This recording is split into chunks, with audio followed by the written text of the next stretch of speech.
Hindi makapaniwala si Kyle Anderson sa ginawa ni Anthony Edwards. Posterized dunk mula kay Ant-Man. Reaction naman ni Austin Reeves sa poster dunk sa kanya. Minnesota Timberwolves versus Utah Jazz. Grabe ang ginawa na to ni Anthony Edwards mga idol kay John Collins. Sa third quarter, halfway mark lamang pa dito ng 1-point lead ang Utah Jazz. Anthony Edwards pinosterize si John Collins. Potential dunk of the year to mga idol. Halos mabaliw naman ang kateam ni Anthony Edwards na si Kyle Anderson. Hindi makapaniwala sa nangyari. Well, matapos ang poster dunk ni Ant-Man, tititigan pa sana ni Edwards si John Collins. Pero mukhang napansin ni Anthony Edwards na na-injury ang kanyang kaliwang kamay. Agad na dumiretso sa locker room si Ant-Man at iniwanang gulak ang buong crowd. Well, nakapaglaro pa naman si Anthony Edwards at nakapagtala sa game ng 32 points at naipanalo pa rin ng Timberwolves ang laban kontra sa Utah Jazz. 114-104 ang final score. Well, alam naman natin kung gaano talaga ka-athletic si Ant-Man.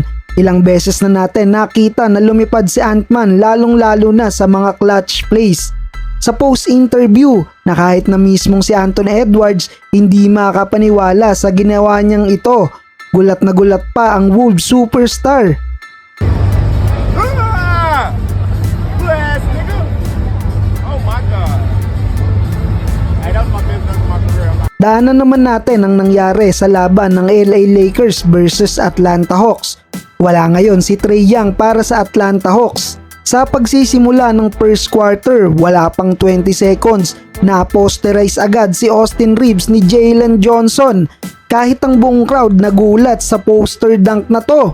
Grabe yung dunk na yan, napahiya agad si Austin Reeves. Well, sa laban na to, panalo pa rin naman ang LA Lakers at tinambakan lang naman nila ang Atlanta Hawks ng 31 points. Naglaro pa si LeBron James kahit malaki na ang lamang ng LA Lakers. Nag-showtime pa si LeBron. Grabe ang hang time na yon, sabay reverse layup. 136-105 ang final score. Tatlo sa starting ng Lakers ang nakapagtala ng double-double.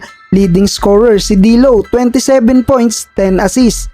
25 points and 10 assists din for LeBron James. Habang si AD naman, 22 points and 15 rebounds. Matapos ang laban na ito ang naging reaction ni Austin Reeves nang matanong si AR-15 sa post-interview tungkol sa play na yon. What happened on that first play?